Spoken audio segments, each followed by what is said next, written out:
सबसे पहले ये जान लो, इक्विलिब्रियम, ध्यान देना यहाँ, समझना पहले। देखो एनसीईआरटी में तो इक्विलिब्रियम करके टॉपिक बना दिया है। इक्विलिब्रियम दो पार्ट में पढ़ना है हम लोग को। एक पढ़ना है केमिकल इक्विलिब्रियम और एक पढ़ना आयनिक इक्विलिब्रियम। आयनिक इक्विलिब्रियम, ध्यान देना पहले ये जान लो कि इक्विलिब्रियम किसको कहते हैं। ठीक है, इक्विलिब्रियम किसको कहते हैं, सबसे पहले तो ये जान लो। देखो अगर कोई भी रिएक्शन हो रहा, मान लो कि ए, तो रिएक्शन के बारे में सबसे पहले जान ले कि दो तरह का होता है। रिएक्शन कितना तरह का, दो तरह का। एक होता है रिवर्सिबल और एक होता है इररिवर्सिबल। रिवर्सिबल और क्या, इररिवर्सिबल रिएक्शन होता है। रिवर्सिबल क्या होता है कि अगर रिएक्टेंट टू प्रोडक्ट बना, अब प्रोडक्ट से क्या हो गया, रिएक्टेंट बना, तो इसको हम लोग बोलते हैं क्या, रिवर्सिबल रिएक्शन। इररिवर्सिबल क्या होता है कि वन डायरेक्शन में होता है, रिएक्टेंट टू प्रोडक्ट होगा। ये क्लोज कंटेनर में होता है और ये ओपन कंटेनर में होता है। ठीक है, तो रिवर्सिबल ये साइन जो होता है इसको बोलते हैं अपना लोग रिवर्सिबल साइन बोलते हैं। रिवर्सिबल साइन पढ़ते हैं, जैसे आर रिवर्सिबल पी बोलेंगे तो इसका मतलब हुआ कि रिएक्टेंट से प्रोडक्ट बनेगा, प्रोडक्ट से रिएक्टेंट बनेगा। और ये तभी संभव है जब क्लोज कंटेनर में कोई रिएक्शन होगा। अब क्लोज में क्यों संभव है और ओपन कंटेनर में क्यों नहीं होता, तो समझना पहले। जैसे मान लो कि कोई ओपन कंटेनर है, कार्बन को तुम ऑक्सीजन से रिएक्शन करवाए तो CO2 बना, तो ये CO2 तो गैस है, तो ये तो वेपराइज हो जाएगा। इसलिए ओपन कंटेनर में रिवर्सिबल साइन कभी, रिवर्सिबल रिएक्शन पॉसिबल नहीं होता।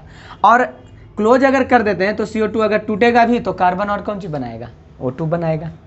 अगला देखो बताते, तो रिएक्शन यही है, इसके बारे में ज़्यादा जानना जरूरी नहीं है। रिवर्सिबल का मतलब होता है कि reactant to product, product to reactant, reactant to product केवल होगा तो इरिवर्सिबल होगा। अब ध्यान से समझना पहले बात, देखो समझाते हैं बात क्या। हम कुछ एग्जाम्पल लिख रहे हैं रिएक्शन का, तो रिएक्शन का एग्जाम्पल जो लिखेंगे समझना पहले। मान लो कि लिखे कि कार्बन और ऑक्सीजन रिएक्शन क्या, ये तो CO2 बना, ठीक है, और हमेशा रिवर्सिबल का बात कर रहे हैं तो क्लोज कंटेनर का बात कर रहे हैं। तो ध्यान देना, कार्बन प्लस ऑक्सीजन क्या बनाया, CO2 बनाया। अगर मान लो कि हम लिखे CH3COOH एसिटिक एसिड, और एसिटिक एसिड का अगर एक्वस मीडियम में रिएक्शन कराओगे तो एसिड है तो ये क्या करेगा, H लॉस करेगा, ये बनेगा, करेगा। तो ध्यान से सुनना पहले, कार्बन और ऑक्सीजन रिएक्शन क्या, CO2 बना, तो जो बना यहाँ पे ये क्या बना, मॉलिक्यूल बना। लेकिन यहाँ पे जो बना ये क्या बना, आयन बना। और ये रिवर्सिबल रिएक्शन था दोनों, तो वैसा रिवर्सिबल रिएक्शन जिसमें मॉलिक्यूल इन्वॉल्व होता है तो उसको हम लोग बोलते हैं केमिकल इक्विलिब्रियम बोलते हैं। उसको क्या बोलते हैं, केमिकल इक्विलिब्रियम। और जिसमें आयन इन्वॉल्व हो रहा है, आयन का फॉर्मेशन हो रहा है, चाहे आयन ही रिएक्शन करके बना रहा प्रोडक्ट, तो वो हो जाता है आयनिक इक्विलिब्रियम। ये चैप्टर का नाम हुआ। केमिकल इक्विलिब्रियम तभी कहेंगे कि वैसा रिवर्सिबल रिएक्शन जिसमें मॉलिक्यूल क्या करता हो, इन्वॉल्व होता हो, तो उसको बोलते हैं केमिकल रिएक्शन। और जिसमें आयन इन्वॉल्व होगा तो उसको आयनिक इक्विलिब्रियम बोलेंगे। लेकिन देखो समझा रहे हैं एक और चीज। सबसे पहला चीज कि रिवर्सिबल साइन जो होता है, अगर रिएक्टेंट से प्रोडक्ट बना, रिएक्टेंट से क्या, प्रोडक्ट, तो वो कहलाता है फॉरवर्ड डायरेक्शन या फॉरवर्ड रिएक्शन। और अगर प्रोडक्ट से रिएक्टेंट हुआ तो उसको बोलते हैं बैकवर्ड रिएक्शन, बैकवर्ड रिएक्शन। ध्यान से सुनना, reactant to product forward direction, और प्रोडक्ट से रिएक्टेंट हुआ तो बैकवर्ड रिएक्शन या बैकवर्ड डायरेक्शन बोलेंगे। अब ध्यान से सुनना पहले, अब एक टर्म बता रहे हैं तुम लोग को कि इक्विलिब्रियम किसको कहते हैं। रियल में इक्विलिब्रियम बोलो या इक्विलिब्रियम स्टेट बोलो, इक्विलिब्रियम या इक्विलिब्रियम स्टेट। ध्यान से सुनना पहले मेरा बात। देखो बहुत सारे लोग क्या बता देते हैं कि इक्विलिब्रियम स्टेट होता है कि वैसा स्टेट जिस समय रिएक्टेंट का कंसंट्रेशन और प्रोडक्ट का कंसंट्रेशन इक्वल होता है तो उसको हम लोग बोलते हैं इक्विलिब्रियम स्टेट। हालांकि ये गलत है। रियलिटी में बहुत सारे लोग बोल देते हैं कि रिएक्टेंट और प्रोडक्ट का कंसंट्रेशन जिस टाइम रिएक्शन के समय बराबर हो जाएगा, कंसंट्रेशन का मतलब क्या, मोलरिटी एक तरह से, तो उस कंडीशन को बोलते हैं इक्विलिब्रियम कंडीशन, जो कि गलत है। रियलिटी होता है कि जिस टाइम फॉरवर्ड रिएक्शन का रेट और बैकवर्ड रिएक्शन का रेट अगर बराबर होगा तो वो रिएक्शन कहलाएगा इक्विलिब्रियम स्टेट कहलाएगा। मतलब इक्विलिब्रियम स्टेट किसको कहेंगे कि द टाइम या the state at which rate of forward reaction and rate of backward reaction are equal. आया समझ में? जिस टाइम या जिस स्टेट पर, मतलब वैसा कंडीशन जिस कंडीशन पे रेट ऑफ फॉरवर्ड डायरेक्शन और रेट ऑफ बैकवर्ड डायरेक्शन दोनों इक्वल होगा तो उस कंडीशन को बोलते हैं अपना लोग इक्विलिब्रियम कंडीशन बोलते हैं। ठीक, अगला देखो बताते हैं भाई।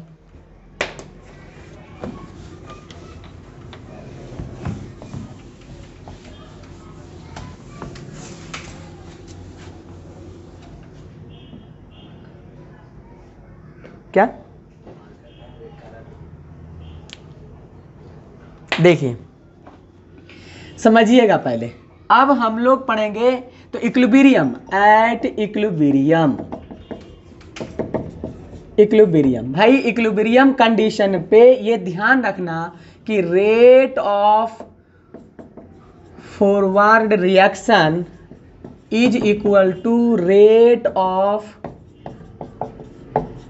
Backward reaction. ये होता है इक्विलिब्रियम कंडीशन पे, दोनों का रेट बराबर, कंसंट्रेशन बराबर नहीं, फॉरवर्ड रिएक्शन का रेट माने रिएक्टेंट से प्रोडक्ट बनने का रेट और प्रोडक्ट से रिएक्टेंट बनने का रेट, दोनों का अगर रेट सेम हो जाए तो उस कंडीशन को अपना लोग बोलते हैं इक्विलिब्रियम कंडीशन। ठीक है, अब देखो बताते हैं। एक था law of mass action. Law of क्या? Mass action. ठीक, समझना पहले। लॉ ऑफ मास एक्शन जो था गिवेन बाई गुल्डबर्ग एंड वाजे। गुल्डबर्ग एंड क्या? वाजे। अब सुनो भाई, लॉ ऑफ मास एक्शन में गुल्डबर्ग और वाजे क्या बताया, यही रेट के बारे में बताया कि रिएक्शन, रिवर्सिबल रिएक्शन का जो रेट होगा वो चाहे फॉरवर्ड डायरेक्शन का हो चाहे बैकवर्ड डायरेक्शन का हो, तो फॉरवर्ड डायरेक्शन का जो रेट होता है यार बैकवर्ड डायरेक्शन का जो रेट होता है, क्लियर जानो कि रेट ऑफ रिएक्शन, तो मास एक्शन में बताया गया कि रेट ऑफ रिएक्शन जो होता है वो directly proportional to active mass of the reacting substance होता है। एक्टिव मास ऑफ द क्या? Reacting substance. ये फॉरवर्ड के लिए सोचोगे तो रिएक्टेंट हो जाएगा लेफ्ट साइड वाला, बैकवर्ड के लिए सोचोगे तो रिएक्टेंट क्या हो जाएगा उसके लिए, बैकवर्ड साइड वाला हो जाएगा। तो यहां पे क्या हुआ कि according to this law direct literature नहीं लिख रहे हैं, डायरेक्ट लिख दे रहे हैं, रेट ऑफ रिएक्शन जो होगा वो डायरेक्टली प्रोपोर्शनल टू होगा एक्टिव मास। अब बात रहा कि एक्टिव मास क्या है, active mass of reacting substance. Reacting substance ध्यान रखना, active mass of reacting substance. अब बात यहां पे ये हुआ कि ठीक है सर, हम लोग समझ में आ गया कि भाई लॉ ऑफ मास एक्शन क्या कहा, तो लॉ ऑफ मास एक्शन बोला कि रेट ऑफ रिएक्शन चाहे फॉरवर्ड का हो चाहे बैकवर्ड का हो वो active mass of reacting substance है। जो रिएक्शन करता है उसको रिएक्टिंग सब्सटेंस बोलते, उसका एक्टिव मास का डायरेक्टली प्रोपोर्शन होता है। अब बात रहा कि सर एक्टिव मास क्या होता है, तो एक्टिव मास जनरली जो होता है मोलरिटी के इक्वल होता है। एक्टिव मास को बोला जाता है क्या? मोलरिटी। लेकिन रियल में क्या होता है कि दोनों डिफरेंट होता है, तो कब डिफरेंट होगा कब सेम होगा वो आपको बाद में हम बता देंगे। लेकिन अभी ये फिलहाल जान लो कि एक्टिव मास जनरली जो होता है एक्टिव मास जो होता है वो मोलरिटी के इक्वल होता। मोलरिटी को अपना लोग बोलते हैं कंसंट्रेशन। मोलरिटी को क्या बोलते हैं? कंसंट्रेशन बोलते हैं। और कंसंट्रेशन क्या होता? मोल बाय वॉल्यूम, मोल पर लीटर। ये ध्यान रखना, एक्टिव मास जो होता है वो मोलरिटी के बराबर होता है या कंसंट्रेशन के बराबर होता है, और उसका फॉर्मूला होता है मोलरिटी मोल बाय वॉल्यूम। ये सारा लोग जानते होंगे। देख अब अगला देखो भाई, समझना पहले।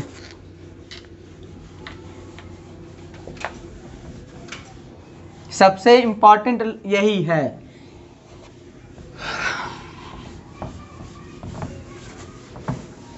देखो क्या बोले, ऐसे अगर लिखा जाए कि A से बना B और B से बना A, फॉर एग्जाम्पल बोलो, जो भी बोलना बोलो भाई, ठीक। A से B चाहे B से A। अब ध्यान से सुनना पहले। फॉर हम लिख रहे हैं, मान लो कि यहाँ पे अपना लोग क्या किए कि यहाँ पे बैलेंस कर दिए M और यहाँ पे N कर दिए। ऐसे नहीं सोचो, M और N कर दिए, बैलेंस कोएफिशिएंट है। यहाँ पे अगर पूछ दे M और N क्या भाई, तो balance coefficient of A and B। चलो ठीक। अब देखे भाई, फॉरवर्ड रिएक्शन के लिए समझना। अच्छा, फॉरवर्ड रिएक्शन का मतलब क्या होगा? A टू B की B टू A, तो A टू B होगा। तो A टू B होगा तो रिएक्टिंग सब्सटेंस, देखना फॉरवर्ड के लिए रिएक्टिंग सब्सटेंस कौन होगा? A। तो रेट ऑफ रिएक्शन जो था, रेट ऑफ फॉरवर्ड रिएक्शन को हम लोग RF लिखें, वो डायरेक्टली प्रोपोर्शनल टू हो जाएगा कंसंट्रेशन ऑफ A पे पावर M। पावर के साथ जो बैलेंस कोएफिशिएंट होता है उसको पावर लिखा जाता है, ठीक है। जो भी बैलेंस है, यहाँ 5 रहेगा तो यहाँ 5 कर देगा, यहाँ 10 रहेगा तो 10 कर देगा। यही रूल था, ये है। इसको तोड़ोगे डायरेक्टली प्रोपोर्शनल के साइन को, तो एक कांस्टेंट यूज होगा जिसको KF से जाना जाता है, फॉरवर्ड कांस्टेंट बोलते हैं। ये M हो गया, इसको इक्वेशन फर्स्ट मान ले। फॉर बैकवर्ड के लिए बताओ भाई, तो बैकवर्ड डायरेक्शन के लिए जो होगा ना, वो होगा RB is equal to KB into B का पावर N। इक्वेशन सेकंड ध्यान देना, RB डायरेक्टली प्रोपोर्शनल होगा कंसंट्रेशन ऑफ B। बैकवर्ड के लिए रिएक्टिंग सब्सटेंस कौन हो जाएगा? B हो जाएगा। तो B जो होगा तो रिएक्टिंग सब्सटेंस, तो B का पावर कितना करोगे? N। अब इक्वेशन फर्स्ट और सेकंड से देख लो, समझना। From equation first and second, first और क्या सेकंड से, दोनों को क्या करो, फर्स्ट डिवाइड सेकंड कर दो, कोई दिक्कत नहीं है। तो RF या ऐसे कर दो, समझना पहले। देखो एक चीज ऐसे नहीं तो बना लो। देखो सबसे पहले जब ये रिएक्शन हुआ होगा तो कोई ना कोई ऐसा कंडीशन आया होगा जिस कंडीशन पे फॉरवर्ड डायरेक्शन का रिएक्शन और बैकवर्ड डायरेक्शन का रिएक्शन क्या होगा, क्षण भर के लिए हो, चाहे 2 मिनट के लिए हो, चाहे कितना भी टाइम के लिए हो, दोनों एक ना एक टाइम क्या होगा, इक्वल होगा। तो उस जिस समय इक्वल होगा उस टाइम उस कंडीशन को क्या बोलते, इक्विलिब्रियम कंडीशन। तो वो इक्विलिब्रियम कंडीशन पे कैलकुलेट कर लेते हैं अपना लोग, at equilibrium condition. Equilibrium condition बताओ भाई, इक्विलिब्रियम कंडीशन पे rate of forward direction, forward reaction is equal to rate of backward direction, ये होगा। अब यहां पे क्या है, ध्यान देना, रेट ऑफ फॉरवर्ड रिएक्शन और रेट ऑफ क्या, backward reaction. Rate of forward reaction को RF बोलते और रेट ऑफ बैकवर्ड रिएक्शन को RB बोलते। RF जो है लॉ ऑफ मास सेक्शन से क्या लाया था तुम लोग, KF इंटू A का पावर M। तो KF इंटू A का power M is equal to RB का वैल्यू बोलो, KB इंटू B का पावर N। ये फॉर्मूला होता है। अब यहां समझना, कांस्टेंट है, दोनों कांस्टेंट के एक साइड कर दो। KF ये मल्टीप्लाई है तो इधर डिवाइड हो जाएगा, KF by KB is equal to हो जाएगा, बताओ भाई, B का पावर N बाई A का पावर M। अब ध्यान से सुन, ये KF जो है फॉरवर्ड डायरेक्शन का कांस्टेंट और ये बैकवर्ड डायरेक्शन का कांस्टेंट। फॉरवर्ड डायरेक्शन का कांस्टेंट और बैकवर्ड डायरेक्शन का कांस्टेंट के रेशियो को हम लोग बोलते हैं इक्विलिब्रियम कांस्टेंट। तो ये दोनों का जो रेशियो होता है ना उसको बोला जाता है इक्विलिब्रियम कांस्टेंट बोला जाता है। फिर से सुन लीजिए, फॉरवर्ड डायरेक्शन का कांस्टेंट, बैकवर्ड डायरेक्शन का कांस्टेंट का जो रेशियो होता है वो होता है इक्विलिब्रियम कांस्टेंट, के इक्यू बोलते। इक्विलिब्रियम कांस्टेंट बराबर हो गया क्या फॉर्मूला भाई, बी का पावर एन ए का पावर एम। ये ध्यान रखना, ये होता है इक्विलिब्रियम कांस्टेंट। इक्विलिब्रियम कांस्टेंट जो होता है इसको लिख देते हैं कि बोलते हैं अपना लोग इक्विलिब्रियम कांस्टेंट, इक्विलिब्रियम कांस्टेंट। ध्यान दो इधर,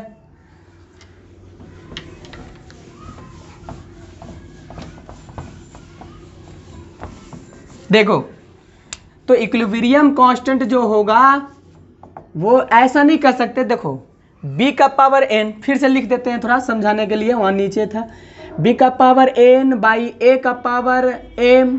एक बात बताओ यार कि इक्विलिब्रियम कांस्टेंट ये जो b है, b क्या था, b क्या था रियल में, प्रोडक्ट था, प्रोडक्ट के जगह पर b था, a क्या था रिएक्टेंट, तो ऊपर आ गया प्रोडक्ट और नीचे आ गया रिएक्टेंट। तो यहां पे हो गया इक्विलिब्रियम कांस्टेंट बराबर प्रोडक्ट का concentration power n bye reactant का कंसंट्रेशन, रिएक्टेंट का कंसंट्रेशन।